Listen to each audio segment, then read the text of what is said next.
Semana nós perdemos o nosso pastor titular, pastor fundador de nossa igreja, o pastor Alden. Alguns o conheciam. Obrigado, irmão.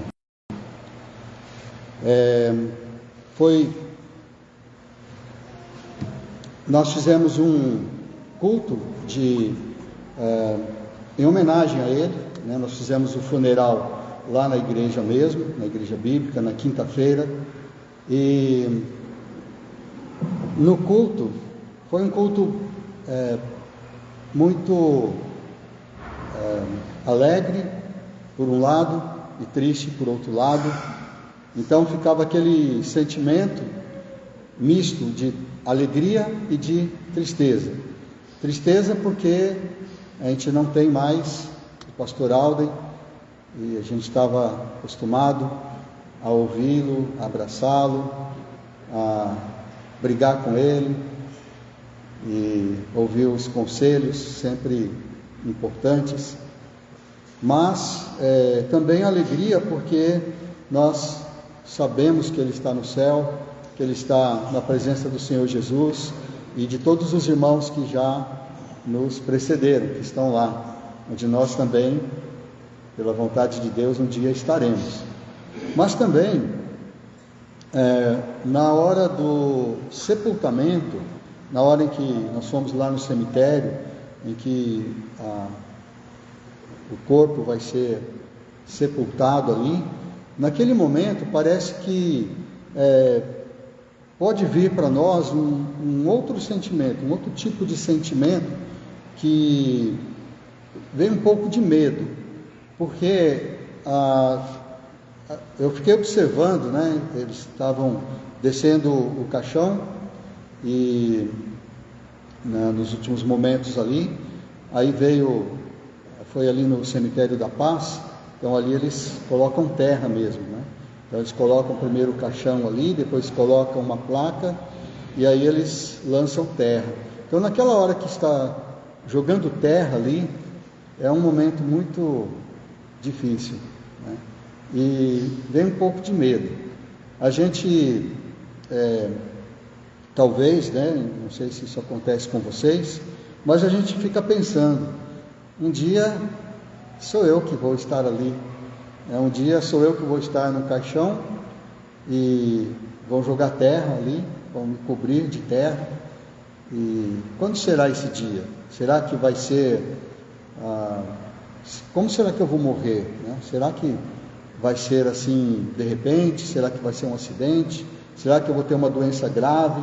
Será que eu vou morrer aos poucos? Como será que vai ser? Será que eu vou sentir muita dor? Então a gente tem os nossos medos, cada um tem os seus medos, e nesse trecho que nós vamos ler agora, de João, capítulo 9, 18 a 34, nós vamos ver que também aquelas pessoas ali que estavam nesse diálogo, cada um tinha os seus medos e cada um reagia de uma forma diferente a esse medo. Então vamos ler João capítulo 9, de 18 a 34. Vamos ficar de pé para lermos a palavra de Deus? Diz assim a palavra de Deus: Não acreditaram os judeus que ele fora cego e que agora via, enquanto não lhe chamaram os pais e os interrogaram: Este é o vosso filho, de quem dizeis que nasceu cego? Como, pois, vê agora? Então os pais responderam: Sabemos que esse é o nosso filho e que nasceu cego, mas não sabemos como vê agora, ou quem lhe abriu os olhos, também não sabemos. Perguntai a ele, idade tem, falará de si mesmo. Isto disseram seus pais, porque estavam com medo dos judeus, pois esses já haviam assentado que, se alguém confessasse ser Jesus o Cristo, fosse expulso da sinagoga. Por isso é que disseram os pais, ele idade tem, interrogai-o. Então chamaram pela segunda vez o homem que fora cego e lhe disseram: dá glória a Deus, nós sabemos que esse homem é pecador. Ele retrucou: se é pecador, não sei. Uma coisa sei, eu era cego e agora vejo. Perguntaram-lhe, pois, que te fez ele? Como te abriu os olhos? Ele lhes respondeu: já vou-lo disse, e não atendestes. Por que quereis ouvir outra vez? Porventura quereis vós também tornar-vos seus discípulos? Então o injuriaram e lhe disseram: discípulo dele és tu, mas nós somos discípulos de Moisés. Sabemos que Deus falou a Moisés, mas este nem sabemos de onde é. Respondeu-lhes o homem: nisto é de estranhar que vós não saibais de onde ele é, contudo me abriu os olhos. Sabemos que Deus não atende a pecadores, mas, pelo contrário, se alguém teme a Deus e pratica a sua vontade, a este atende. Desde que há mundo, jamais se ouviu que alguém tenha aberto os olhos a um cego de nascença. Se esse homem não fosse de Deus, nada poderia ter feito. Mas eles retrucaram: tu és nascido todo em pecado e nos ensina a nós? E o expulsaram. Vamos orar? Obrigado, nosso Deus, por podermos ler a Tua Palavra. Agradecemos pela oportunidade, Senhor, que temos hoje à noite, de estarmos aqui tranquilamente, em paz, em segurança, para podermos cultuar o Senhor, cantar louvores, ter comunhão e ler e meditar na Tua Palavra. Que o Senhor abençoe, ó Deus, esta meditação, que possa falar em nossos corações, que possa mudar aquilo que precisa ser mudado em nossas vidas.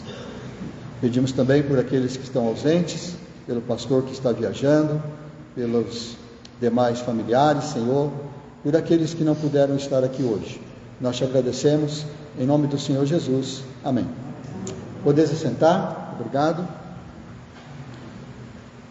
Lidando com o medo, né? De que forma é que nós lidamos com os nossos medos, né? Com alguma coisa que nos faz sentir medo. Aqui nessa história, quando Jesus ele curou um homem que era cego de nascença, ele ficava na porta do templo pedindo esmolas, era o que ele podia fazer, porque naquele tempo não tinha INSS, não tinha assistência social, então a única coisa que ele podia fazer, sendo cego, era pedir esmolas, e Jesus então o curou.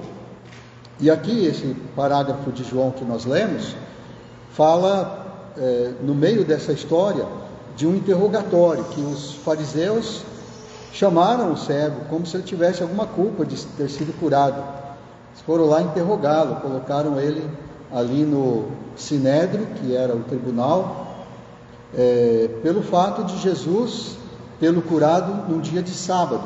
E para os fariseus, só o fato de curar alguém, mesmo o fato de curar alguém no dia de sábado era pecado. Eles guardavam o sábado de maneira tão rigorosa que você não podia nem fazer cura no dia de sábado. E é por isso então, e por outros motivos, que eles estavam interrogando aquele pobre homem, aquele cego de nascença. E parece que nem deu tempo dele se alegrar, né, com a sua cura, e já estava lá sendo questionado, sendo interrogado. Mas lendo esse parágrafo aqui, nós podemos ver que as pessoas ali envolvidas, os pais dele, os fariseus, o próprio cego, cada um tinha uma maneira de reagir aos seus medos. Algum medo podia estar, o medo de alguma coisa podia estar acontecendo no seu coração. E a primeira forma de reagir ao medo que nós encontramos aqui nesse parágrafo é a fuga, fugir, alguma coisa que nos faz sentir medo. É assim que reagiram os pais do cego. Nós vimos isso nos versículos 23, que a maneira como eles respondem aos fariseus. Então, os fariseus, aqueles que estavam julgando ali a situação, eles não acreditaram que o homem tinha sido curado, né? Como assim um cego de nascença ser curado? E eles não acreditaram, por isso eles chamaram os pais para eles confirmarem e perguntaram: esse aqui é o filho de vocês? Sim. Ele nasceu cego? Sim. E como que ele está vendo agora? A única coisa que eles diziam: não sei. Nós sabemos que ele é o nosso filho, nós sabemos que ele nasceu cego, mas como agora ele vê, nós não sabemos. Na verdade, eles sabiam que Jesus tinha curado aquele homem, mas eles não podiam admitir, ou eles não queriam, porque eles tinham medo. É isso que o texto está dizendo. Aí eles jogaram a bola para ele, para o filho, né? Ele já tem idade, ele já é crescidinho, pergunta para ele vai responder para vocês. Então eles saíram fora, né? A gente diz, saiu pela vertente, né? Vamos dar uma desculpa. Então eles fugiram para não admitir que Jesus é quem tinha curado o seu filho. Se você ouvir falar de Jesus hoje, ou você já ouviu com certeza, ou vai ouvir ainda, da necessidade de se arrepender, de receber Jesus, de arrepender-se dos seus pecados e entregar a sua vida a Jesus. Quando você ouviu falar de Jesus, você sentiu algum medo? Talvez aquele sentimento de puxa, mas eu então preciso me arrepender, eu preciso entregar a minha vida a Jesus. Como que vai ser isso? Como que vai ser lá na minha casa? Como que vai ser entre os meus amigos? O que é que as pessoas vão falar? Será que você já sentiu esse tipo de medo? Ou talvez até ainda esteja sentindo? A reação de muitas pessoas quando você fala de Jesus para essas pessoas, muitas vezes é fugir. A pessoa arruma um jeitinho de escapar, de sair pela vertente e não continuar, porque realmente a pessoa pode entender que ela precisa tomar uma decisão, mas ela fica com medo. E é isso que aconteceu com os pais daquele homem cego. É isso que aconteceu também com um homem chamado Nicodemos. Vocês devem saber quem é Nicodemos. Ele era um homem distinto, ele era um homem importante, ele era membro do Sinédrio, fariseu, de alta posição social, respeitado, e ele foi falar com Jesus, e essa história está lá em João capítulo 3. Em João capítulo 3 e no versículo 2, diz que ele foi de noite para falar com Jesus. Ele não foi de dia, ele não foi à luz do dia, ele foi à noite. E por que ele foi à noite? É porque ele não queria que ninguém soubesse. Com certeza, aquele medo que os pais do cego tinham, ele também tinha. Ele não queria que ninguém soubesse que ele estava propenso a crer em Jesus. Ele chegou para Jesus e disse lá no versículo 2: Rabi, sabemos que és mestre vindo da parte de Deus, porque ninguém pode fazer esses sinais que tu fazes se Deus não estiver com ele. Aí o restante da história você já sabe. Jesus disse para ele: você precisa nascer de novo, e teve toda aquela sequência ali. Mas ele com certeza creu em Jesus, ele já estava propenso a crer em Jesus, mas ele tinha medo e ele fugia. Quando foi ver Jesus, ele foi à noite. Mas não era só ele. A Bíblia diz, um pouco adiante ali, em João capítulo 12, versículos 42 e 43, ali diz que também, dentre os fariseus, dentre as próprias autoridades, muitos creram em Jesus. Mas, por causa dos fariseus, eles não confessavam, para não serem expulsos da sinagoga. Isso está em João capítulo 12, 42 e 43. Entre essas autoridades, entre esses que está dizendo aqui, que creram em Jesus, mas ficaram escondidos, fugiram, não queriam revelar a sua fé, estava outro homem distinto, chamado José de Arimateia. José de Arimateia, ele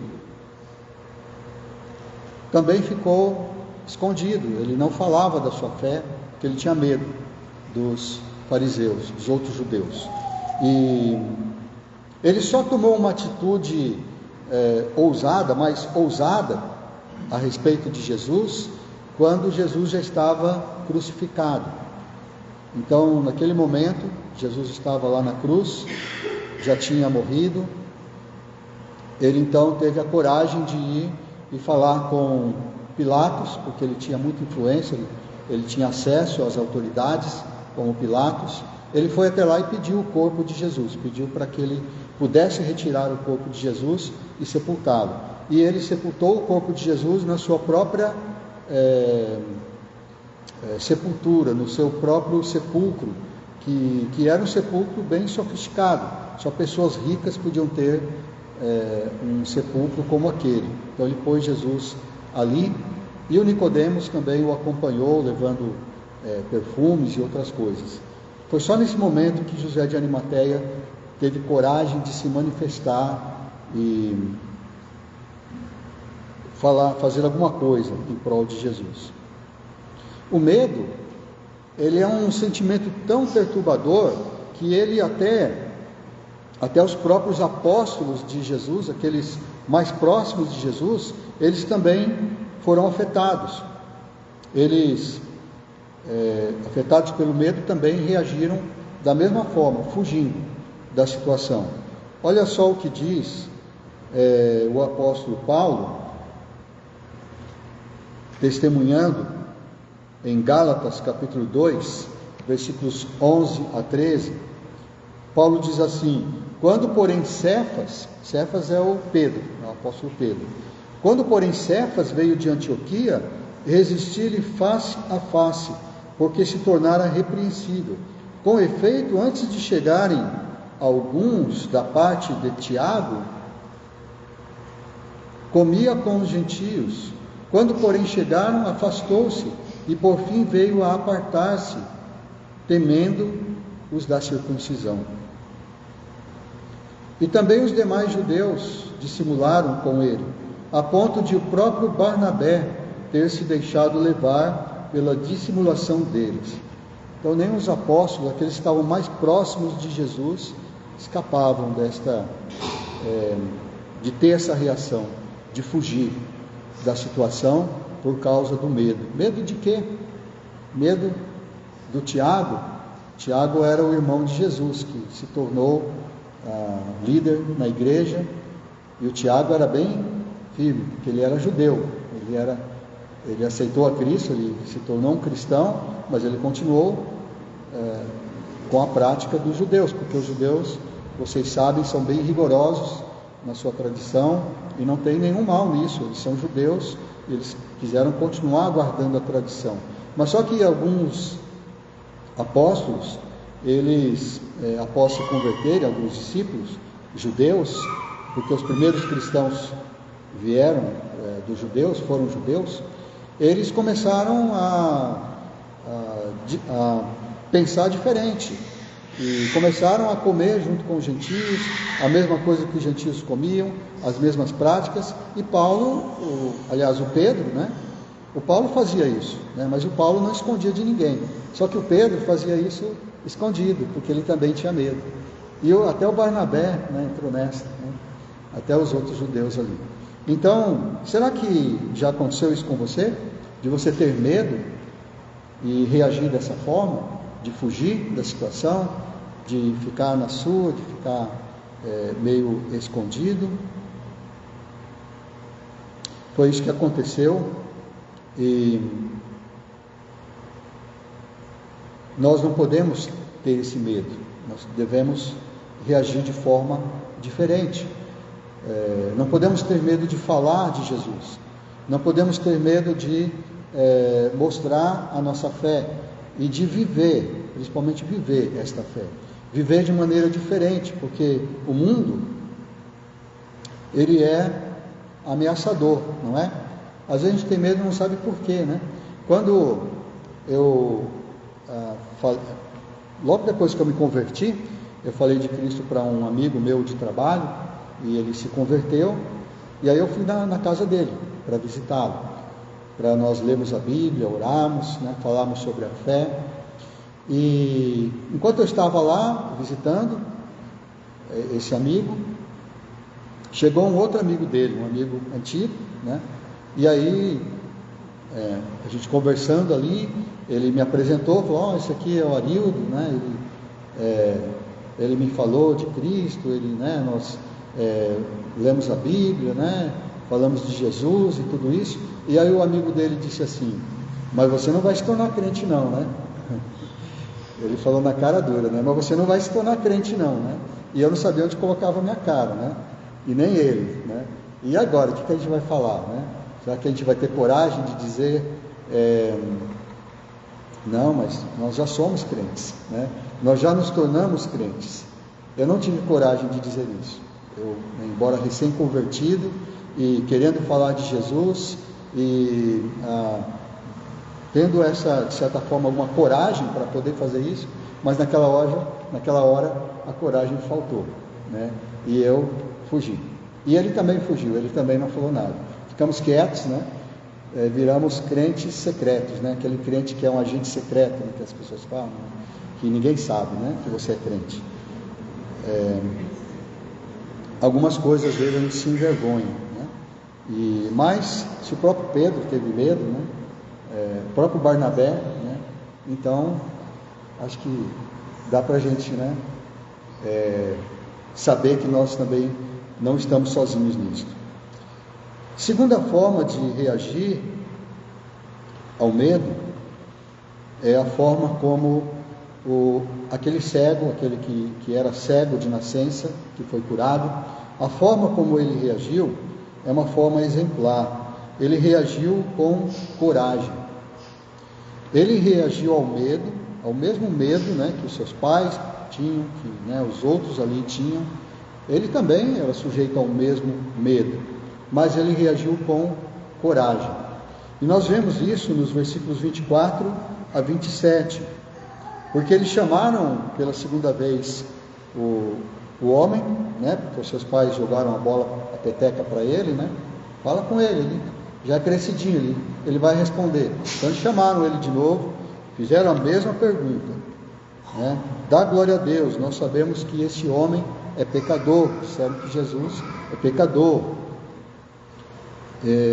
Aí ele falou com coragem, ele falou, se ele é pecador, eu não sei, eu só sei uma coisa, que eu era cego e agora eu vejo. E aí eles não gostaram dessa resposta, né?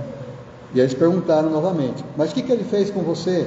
Como foi que ele te curou? E aí ele respondeu firme, eu já disse para vocês, ele colocou lodo nos meus olhos, mandou me lavar no tanque de Siloé, eu fui me lavar e voltei vendo, foi isso. Por que vocês estão perguntando de novo? Vocês também querem se tornar discípulos dele? Tirou até uma casquinha, né, com eles, né?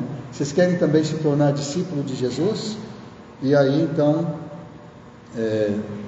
a resposta deles foi bem mal educada, né? Mas a coragem desse homem, né, até aqui, até esses versículos, e também nos próximos versículos, a gente vai vendo como ele vai respondendo. Será que ele não tinha medo? Não é que necessariamente ele não tinha medo, ele podia ter medo sim, mas existe uma maneira da gente reagir, mesmo tendo medo, reagir com coragem, e é isso que aquele homem fez, ele reagiu com coragem.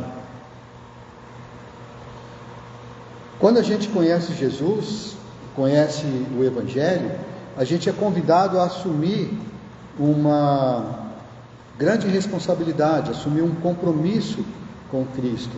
E isso pode nos trazer medo. Quando a gente começa a falar, né, agora eu sou crente, agora eu não bebo mais, agora eu não vou mais nas baladas, agora eu não assisto mais certas coisas, eu não ouço mais certas músicas.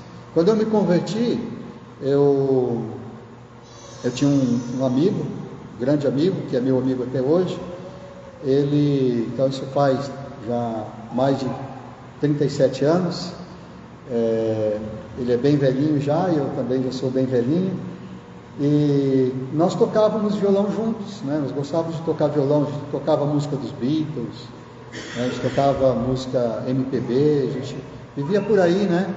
Essa era a nossa vida. E quando eu me converti, eu tive um grande problema, né? A gente tinha convidado ele para batizar o nosso primeiro filho, o Rafael, né? O nosso filho mais velho. Vocês conhecem o Samuel, acho que alguns conhecem também o Rafael, que é o mais velho. Ele estava ainda, quando a gente se converteu, ele tinha 3 meses de idade. Então, antes dele nascer, a gente já tinha convidado ele para batizar, só que o batizado ia ser na igreja católica.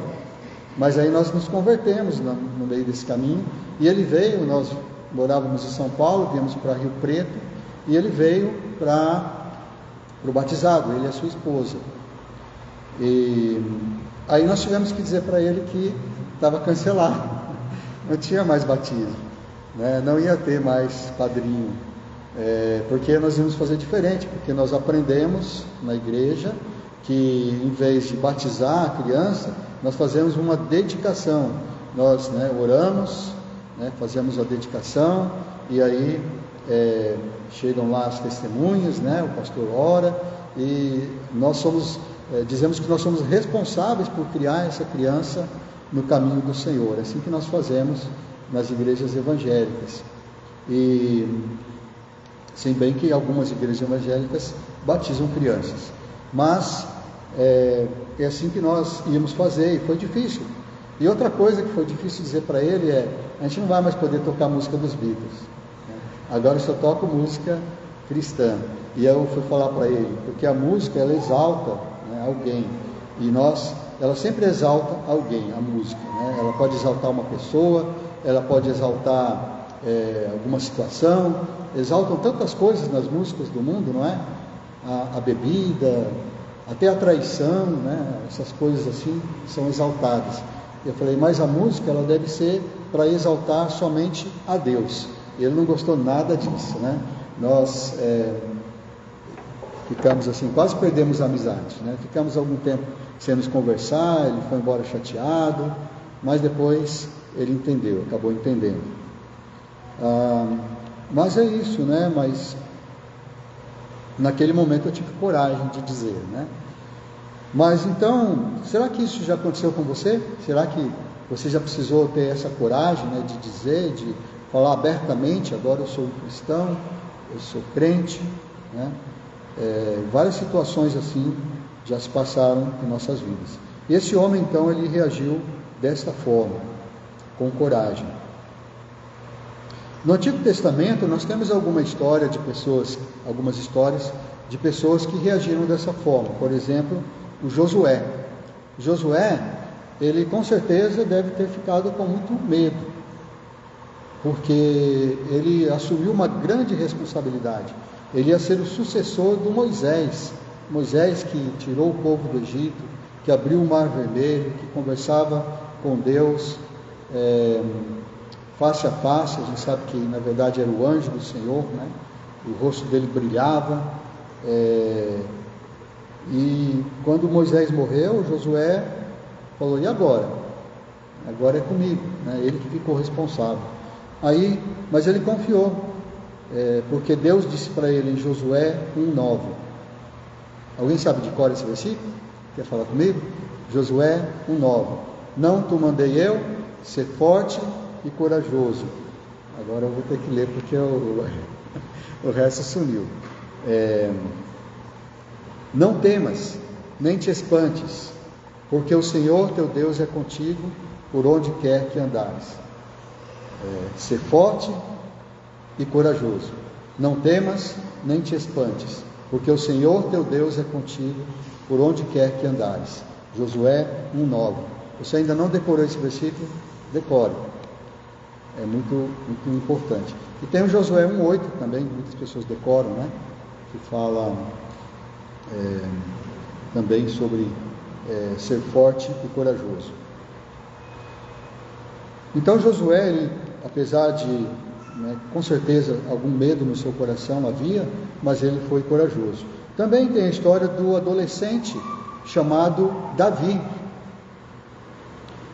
Lá em 1 Samuel, capítulo 17, versículos 23 a 26, vocês com certeza conhecem a história do Davi e do Golias. Então, o Davi, ele era apenas um adolescente naquela época. E ele, o pai dele mandou que ele fosse à batalha, lá onde eles estavam em batalha, porque seus irmãos mais velhos estavam lá. Então ele foi para levar alimento, para levar suprimento para os seus irmãos e também para o general ali que estava lá na batalha. E o Davi foi todo contente, porque ele queria, um adolescente é bem empolgado, que joia, eu vou na frente da batalha, eu vou ver como é que estão as coisas lá. E ele chegou todo animado, deixou as coisas ali com o guarda da bagagem, ele levou queijo, mel, castanhas, tudo que eles tinham de bom lá, levou. E ele deixou tudo lá e foi correndo lá na frente da batalha para ver. E aí ele escutou as pessoas. Ele chegou bem na hora, aqui nesses versículos fala, que ele chegou bem na hora que o Golias estava fazendo o que ele estava, todos os dias ele estava fazendo isso. Ele estava indo à frente da batalha e desafiando as pessoas lá, os soldados de Israel, dizendo: olha, a gente não precisa o exército, o meu exército dos filisteus e o exército de Israel se embater, basta que um de vocês venha e lute comigo. Para ele era fácil falar isso, ele tinha quase 3 metros de altura, gigante, grandão, e o escudo dele pesava uns mais de 50 quilos, 60 quilos, eu não consigo nem levantar um escudo desse. Então era fácil para ele dizer isso, e todo mundo tinha medo. Aqui nesse texto diz que todo mundo estava com medo.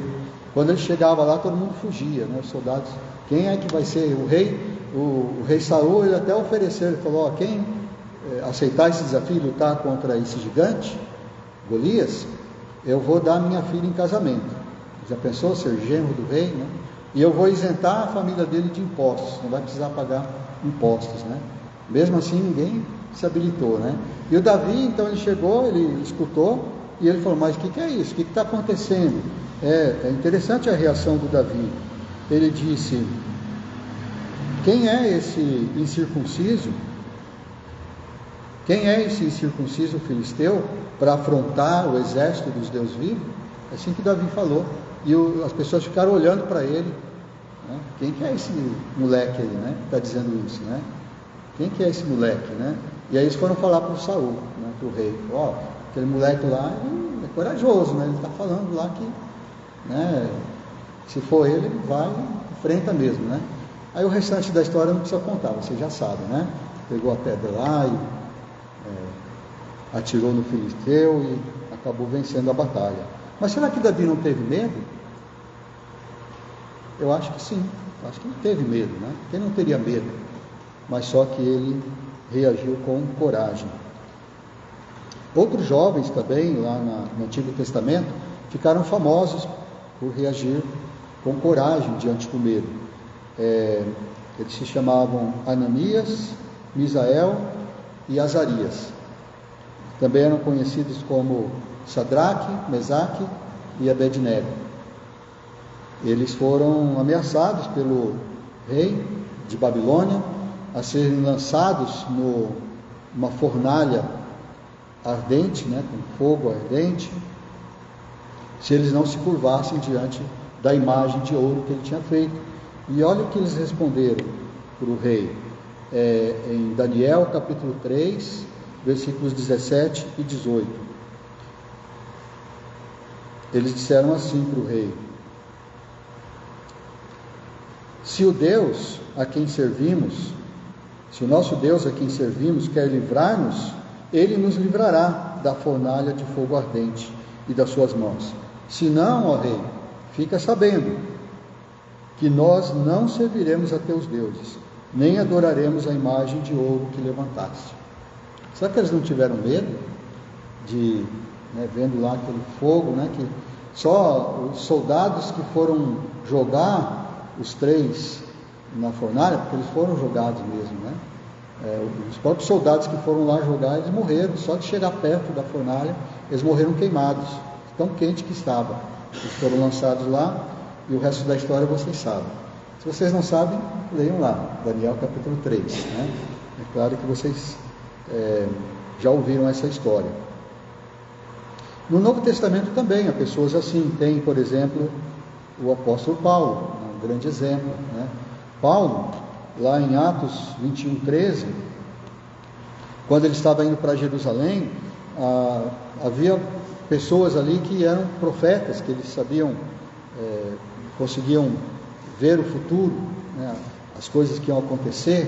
E aí tinha um profeta chamado Ágabo, e ele disse: olha, se você for para Jerusalém, eles vão te prender, eles vão te amarrar, eles vão te levar, então não vai para Jerusalém. E todo mundo falando para ele, todos os apóstolos, todos os discípulos aí falando: não vai para Jerusalém. E o Paulo disse assim, em Atos 21:13: que fazeis, chorando e quebrantando-me o coração? Pois estou pronto não só para ser preso, mas até para morrer em Jerusalém pelo nome do Senhor Jesus. É assim que Paulo reagiu ao medo. Será que ele não tinha medo? Eu acho que ele tinha, porque pelo menos em 2 ocasiões o Senhor foi lá falar com ele. Ali mesmo em Jerusalém, pouco depois disso. Aqui ele foi quando ele foi para Jerusalém, ele quase foi linchado por 2 vezes.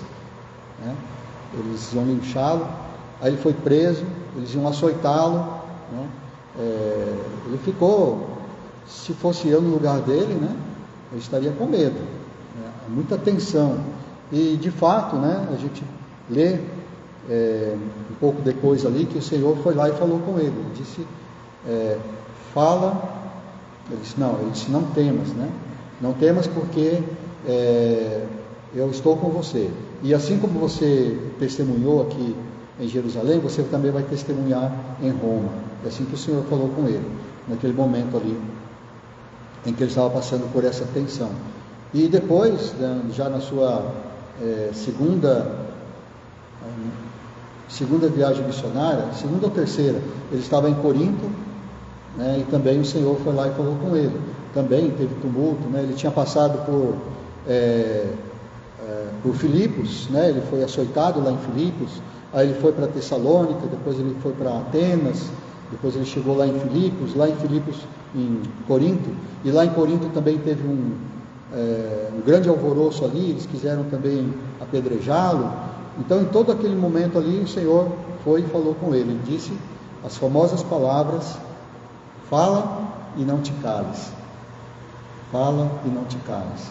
E o Senhor disse para ele: não temas, porque eu tenho muito povo nessa cidade. Então, se o Senhor precisou fazer isso com Paulo, com certeza ele tinha medo. Mas ele reagia de que forma? Com coragem. É possível você ter coragem? A pessoa que é corajosa, não é que ela não tem medo, é que ela tem medo, sim, como todos nós temos, mas só que reage com coragem, confiando no Senhor, que não nos abandona. Há muitos homens na história da igreja que tiveram coragem, que a gente pode ler essas histórias, A gente já falou eu falei no começo do nosso pastor fundador, que faleceu essa semana, o pastor Alden. Ele teve muita coragem de vir para o Brasil. Ele estava todo conforto lá nos Estados Unidos, a missão já o sustentava lá, e eles recomendaram que ele ficasse lá. Ele já estava começando a apresentar sinais de cegueira, então precisava fazer uns tratamentos, que lá nos Estados Unidos tinha muito mais recursos, mas ele decidiu vir para o Brasil e fazer o ministério aqui. No ano passado, também, o mundo perdeu um grande homem, um grande homem de Deus conhecido como Irmão André. Já ouviram falar? Ele é o fundador da missão Portas Abertas.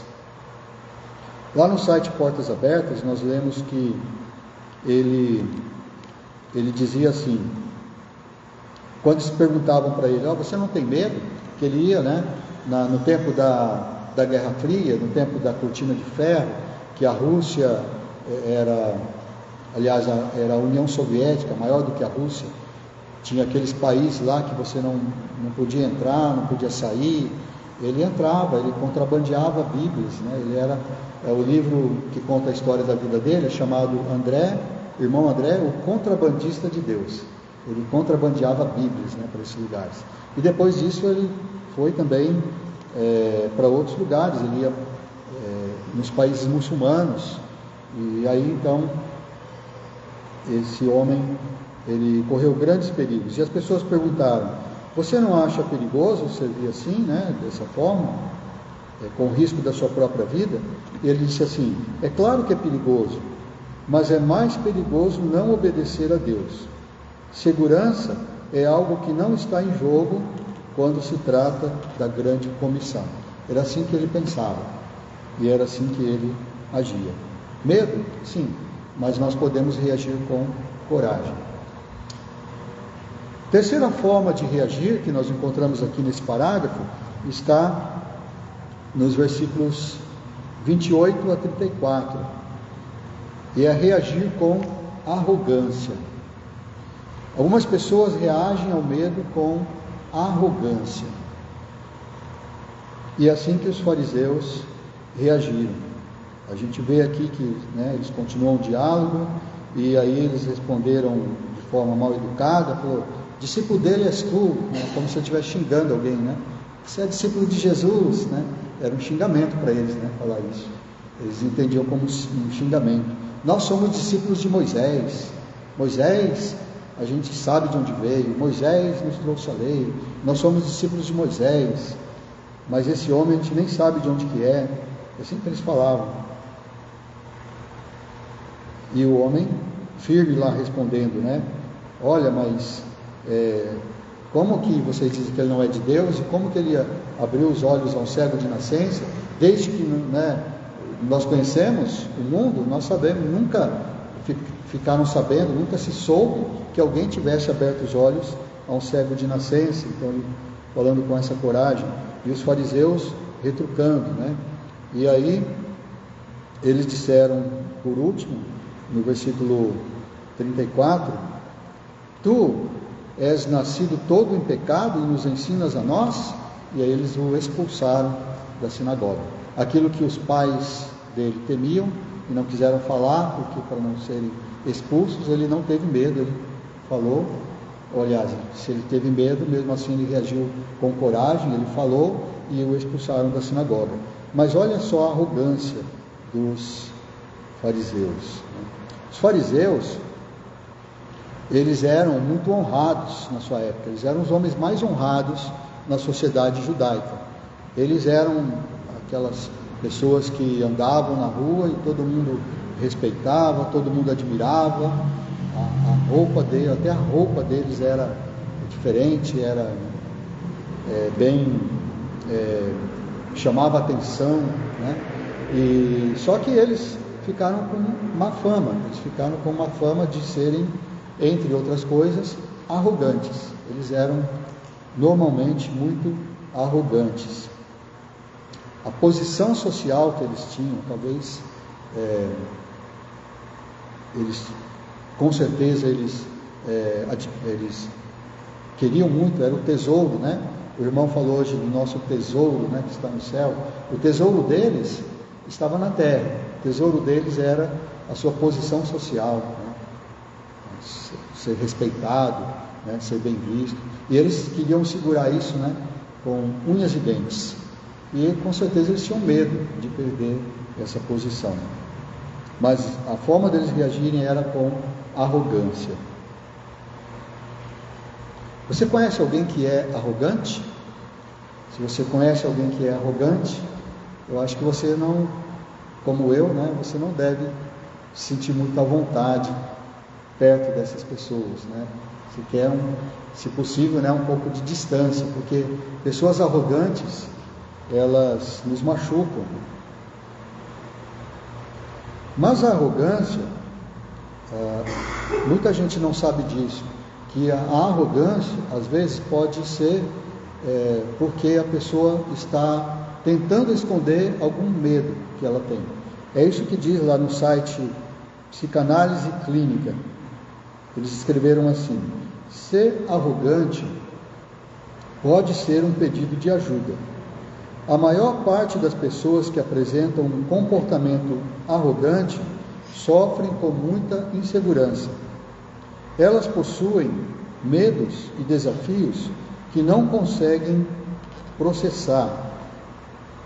E a saída que eles veem é vestir a máscara da arrogância. É isso que diz ali.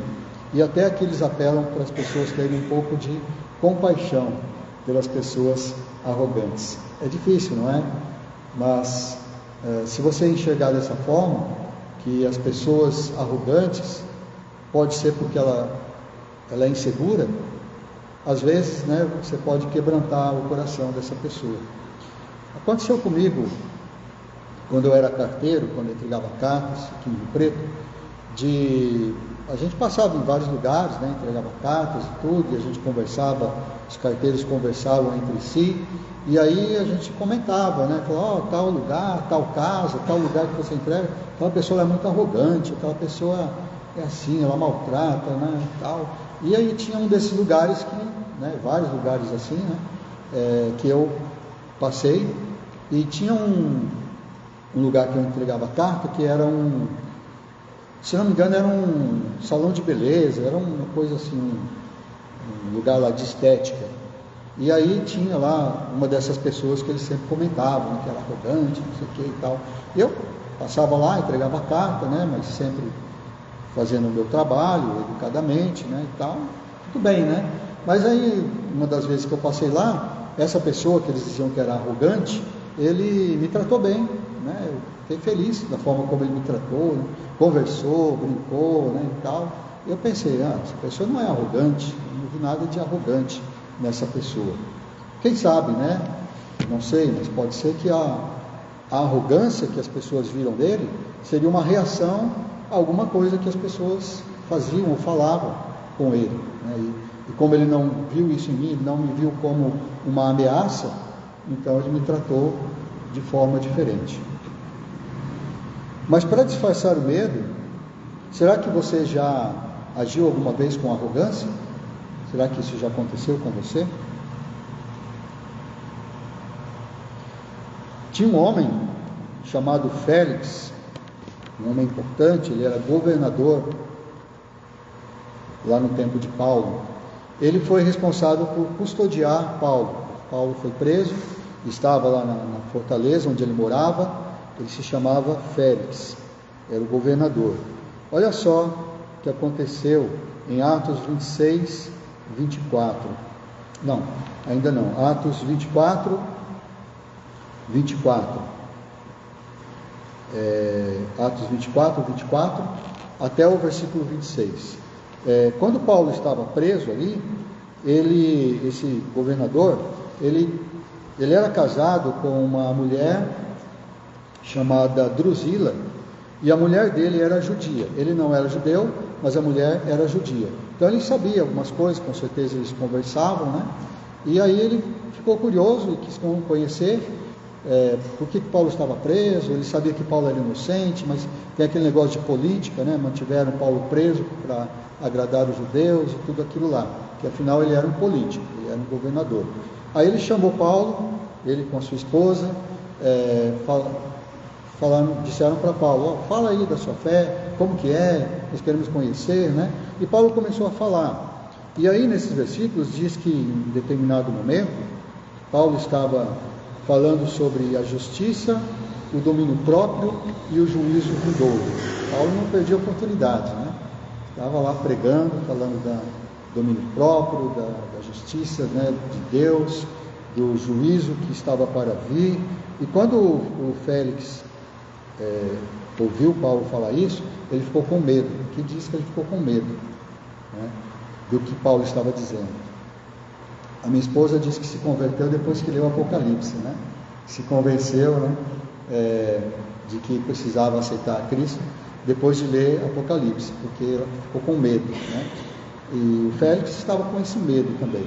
Só que a reação do Félix foi arrogância. Olha só o que ele diz no finalzinho aí, no versículo 26. Por agora podes retirar-se, Paulo. Quando eu tiver vagar, aí eu te chamo novamente. Ou seja, quando não tiver nada para fazer mais, né, quando eu estiver à toa, aí eu te chamo para conversar. Por enquanto você pode ir, né? Ele não revelou o seu medo, porque a Bíblia diz que ele tinha medo, porque Deus sabe, né? Deus vê, mas ele não quis revelar esse medo. Então ele reagiu com arrogância, né? Pode ir embora agora, né? Depois eu te chamo. E aqui depois fala também que ele chamava sempre o Paulo, né?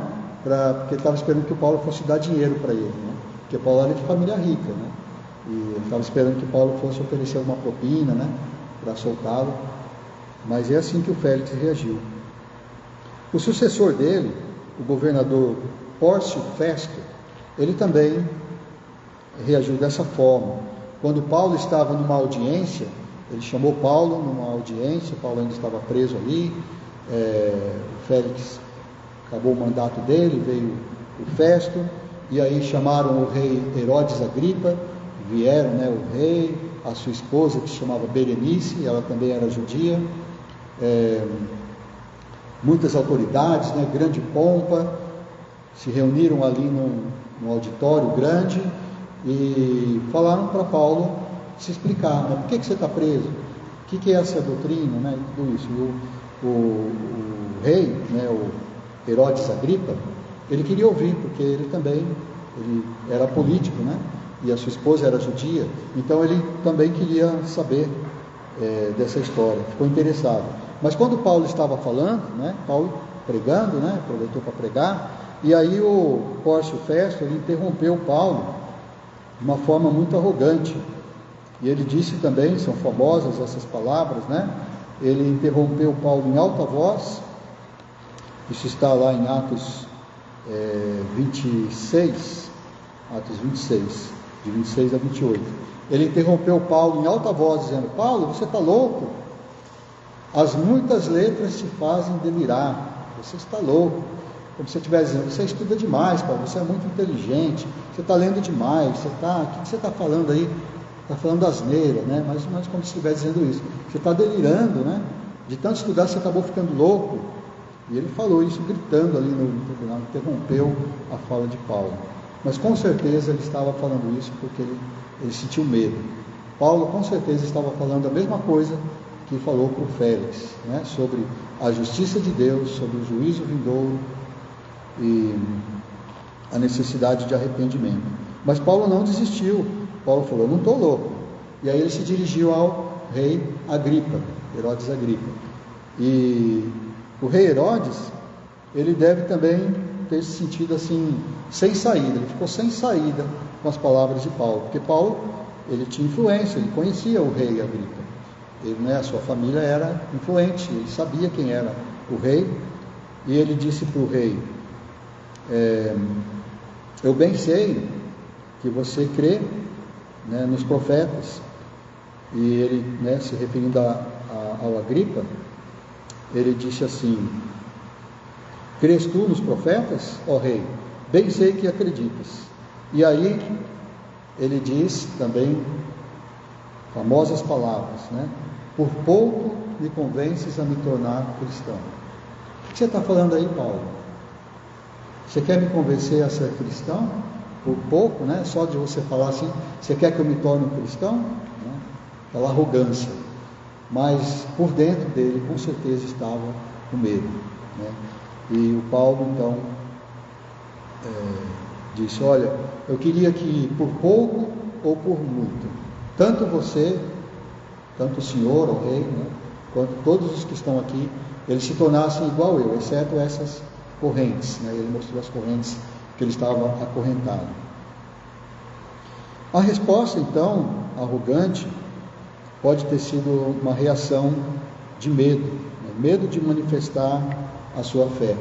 E os próprios fariseus aqui, nessa conversa com o cego de nascença, talvez essa resposta que eles deram, né, essa reação arrogante, pode ter sido por isso também. E quanto a você, né? Você já sentiu isso? Será que você já reagiu dessa forma, né? Ou alguém reagiu assim com você? Muitas vezes você vai evangelizar e a pessoa fala: eu não preciso, né? Eu não quero. Você fala: eu vou orar por você. E a pessoa diz: não precisa orar por mim, não, eu não preciso. Já ouviu isso de alguém? Temos uns amigos que estão lá na Europa, né? E eles disseram que lá, em algum lugar lá, as pessoas são assim, né? Eles foram morar lá e eles quiseram evangelizar as pessoas e falar: olha, Jesus te ama, né? Você precisa receber Jesus, né? Se arrepender dos seus pecados. E algumas pessoas dizem assim: quem é esse Jesus? Eu não preciso que ele me ame. E a gente lembra daquele versículo, né? Apocalipse, capítulo 3, versículo 19, por aí, né? Que diz assim: vocês dizem, né? Eu estou rico e abastado, e não preciso de coisa alguma. Mas você não sabe que você é infeliz, que você é pobre, que você é nu, que você é miserável, né? E aí ele diz: eu repreendo e disciplino a todos quantos amam. Sê, pois, zeloso e arrepende-te. E aí vem Apocalipse 3:20: eis que estou à porta e bato. Se alguém ouvir a minha voz e abrir a porta, eu entrarei em sua casa e cearei com ele e ele comigo. Então, nessa hora de abrir a porta para Jesus, existe um grande medo. Eu senti esse medo quando eu aceitei Jesus. Quando eu me ajoelhei e orei e recebi Jesus como meu Senhor e Salvador, eu senti medo. Eu fiquei pensando: o que as pessoas vão dizer? O que eu vou falar para minha esposa? Minha esposa estava em casa, né? E eu fui correndo para lá e contei para ela, mas não sabia qual seria a sua reação. Como que eu vou falar isso para os meus amigos? Como que eu vou falar isso para os meus pais, que agora eu sou crente? É um medo. E muitas pessoas, então, podem reagir com arrogância, mas às vezes é uma reação a um medo do que pode acontecer, de perder sua posição social ou coisas assim. Talvez você tenha medo também de viver para Cristo, de mostrar a sua fé, de ser resistente às coisas deste mundo, porque, como o irmão falou também, o irmão leu aqui em 1 Pedro, dizendo que as pessoas não gostam da gente, o mundo não gosta da gente, porque eles acham estranho que a gente não concorre com eles, com as mesmas coisas, as mesmas devassidões do mundo. Então, às vezes, viver nesse mundo, indo contra a correnteza, né, indo contra a maré, é difícil. E a gente pode ter medo, mas que o Espírito Santo nos ajude a termos a reação certa, né, que é coragem. Quando você sentir medo, peça a Deus para te dar coragem. Talvez o medo não vai sair do seu coração, mas mesmo assim você pode reagir com coragem. Então, 3 formas de reagir ao medo. 3 formas de reagir ao medo. Você pode fugir, como os pais do cego fugiram. Você pode reagir com coragem, que é isso que é o melhor, né, que Deus espera de você, porque Ele garante que Ele estará com você. Ou você pode reagir com arrogância, mas não faça isso, porque a Bíblia diz, né, que Deus resiste aos soberbos, mas Ele dá graça aos humildes. E que nós possamos dizer, como o salmista, em Salmo capítulo 56, 3 e 4: em me vindo o temor, hei de confiar em Ti, em Deus cuja palavra eu exalto. Nesse Deus ponho a minha confiança e nada temerei. Que me pode fazer um mortal? Deus nos abençoe. Obrigado.